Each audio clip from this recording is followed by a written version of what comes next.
I am Ginger. I'm here with Mr. Doug Darling, who is a candidate for the Leavenworth School Board. Welcome, Mr. Darling. Thank you. Tell us, what is your motivation for seeking office? Because I don't want to see Leavenworth schools go downhill rapidly. And given the comments of some of the candidates and some of the people backing the candidates, I don't want to see it destroyed. My grandmother was a school teacher. My mother was a school teacher. My late wife was a school teacher. I've served 4 terms on the school board. If the wrong people get in there, they can destroy it fast. And teachers pay attention to what's going on at the board. I help out in the 1st and 5th grade classrooms in the district. 1st grade at David Brewer, and 3 of the 4 1st grade teachers at David Brewer left the district this year because of what they saw coming down the pike.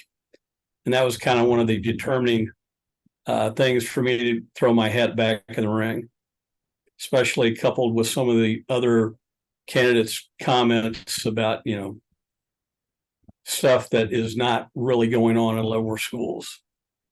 So that's why I threw it in. I've got a long track record of being what I think is a diligent board member. I know Ginger and I have disagreed on at times, but I've always thought it was professionally disagreement. And I think that having a group like the Leavenworth NEA to help keep the board on track as far as, no, that's not legal to do, occasionally is a very good thing to do. So I do appreciate, even though we've locked horns in the past, I think you have a very vital role to play in keeping Leavenworth schools healthy. So, but that kind of answered why I got in. I was disappointed in the candidates coming forward with recommendations from a certain unnamed political operative here in the district level. And what is your vision for the Leavenworth School Board? What do you see as the opportunities and the challenges? Well, the challenges, of course, are many. We're an inner city school district without the inner city. 45% of the adults in Leavenworth do not have anything other than a high school degree, or some of them don't even have that. 46% moved in the last year. All this turmoil, et cetera, causes a lot of turmoil in kids because, they react to what they see going around them. And if they don't have parents that value education, it causes problems in the district. When I helped out in 1st grade classrooms at the end of last May, there were still kids, doing single digit, using their fingers to count up that high, which means they got no reinforcement at home because the teacher I was helping was an excellent teacher, long experience in district. She was one of the ones that left because she was unhappy with where the board looked like it was going to be going in the near future. And we need experienced teachers in the district. We need to pay them appropriately. We need to pay our paras appropriately. We need to pay the maintenance staff appropriately. And you can't do that on a 0 increased budget. We have a certain group here that believes you can do it. However, the leader of that local group didn't say anything about Canada's budget, state budget going up 5% in the last year, and the, about a $500 million increase in the state's Ready Day Fund, which I think is a very necessary thing to have. Don't get me wrong.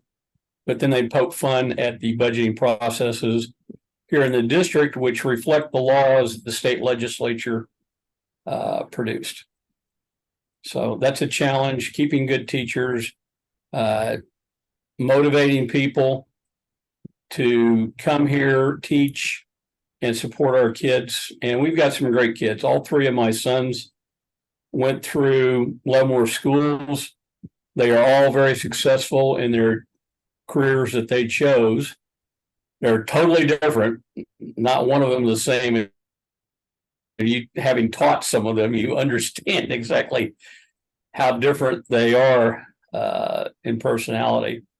But I'm just concerned about where they're going, and I want to be part of keeping it on a steady track. I thought we were going well when I left the board last time, year and a half plus ago, when I ran last time and did not get elected. Well, I was a board president during COVID. I figured people were upset with me. And I ran then because my late wife wanted me to run. My heart really wasn't at the time in it at the time. Now I think it's vitally important that people running bring a devotion to public schools and a service to the community, because it is service. You're not there to dictate your views upon the whole school district, but you're there to help represent the people. And like they did 2 years ago with me, if they don't agree with what I did, they can fire me. And they did, which is fine. I've lost school board elections before. The sun still rose in the east and set in the west. But I think I've got a lot of experience that I can offer to the district, a lot of how did we get here from there, because I was there when stuff was set up. So that's kind of it. Service is one of the things that I like doing. Duty, honor, country, which is my alma mater slogan. I kind of inculcated, and duty to the community is part of that. Duty to God, duty to family, etc. So. Yeah. Well, and you've already touched on a lot of my last question. What is your record of community involvement? You've touched on that already, but is there anything else you'd like to add? This year, Mondays and Fridays, I'll go in. Mondays, it's a first grade classroom. Fridays, it's a fifth grade classroom. And I do have an alternative motive for fifth grade, because I'm also a life member of the Sons of the American Revolution. And in the Kansas state standards, fifth grade is where they teach the American Revolutionary War.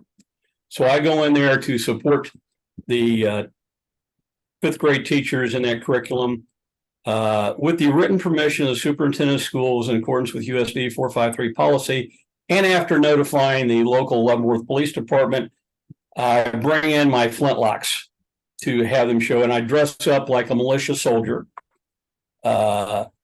and can talk to them about whatever it is that the teachers want me to work on. I've got Revolutionary War militaries. I've got actually the battles. I've developed some fairly detailed ones of several battles, briefings. I can do the maritime stuff, privateers, women in the American Revolutionary, blacks in the American Revolution, medicine, monetary policy in the American Revolution. There's just whatever the teacher needs me to do or wants me to do, I'll be more than happy to help out. So that's my alternative. Other than fifth grade kids are neat people anyway, because they don't really have a filter, and they will tell you what it is. And it's fun. I also have got 35 plus years helping out with the Scouts BSA. I spent 6 weeks this summer, and I've done that for several summers down at Camp Nash, which is the scout camp on the north side of Kansas River, for those that don't know, between Bonner Springs and Edwardville, where I handed bows and arrows to 10-year-olds, and everybody left with no new holes in them. Although in this litigious society, you do have to have fine print. That didn't count bee stings, wasp stings, mosquito bites, tick bites, or any other insect or arachnid bites, but no new holes, which was one of the objectives. And we had fun doing that. Merit badge counselor for all the citizenship merit badges, American history. As you can tell by the outfit I've got on, I work normally on weekends when I'm not scouting down at the National World War I Museum, where I do what they want me to do as a volunteer. I also am a guide down there. I've got, since I retired in went through the training, started working normally, which was October of 2018. I've got close to 1,400 hours working down there. So Okay. church keeps me busy on Sunday mornings. My grandkids, once they finally showed up, because the oldest one is almost 4, he'll be 4 in October. And I've got a granddaughter down there that's a year and a half. 2 days a week, I help their mother out. Because having had their father, I know what a challenge they are for their mother. So I give her a break, let her, go run an errand without crumb snatchers pulling at her ankles, etc. So that kind of keeps me busy. It sounds like it. Oh, I forgot about lions as well. Okay. Well, is there anything else you'd like to add? I can't think so. My calendar stays pretty full, which is fine with me because, like I said, it's actually therapy for me for being around. There's an old saying that if old folks' homes and elementary schools were built next to each other, there'd be a lot less lonely people in the world. So it helps me in that regard. Yeah. Okay. Well, thank you so much. All right.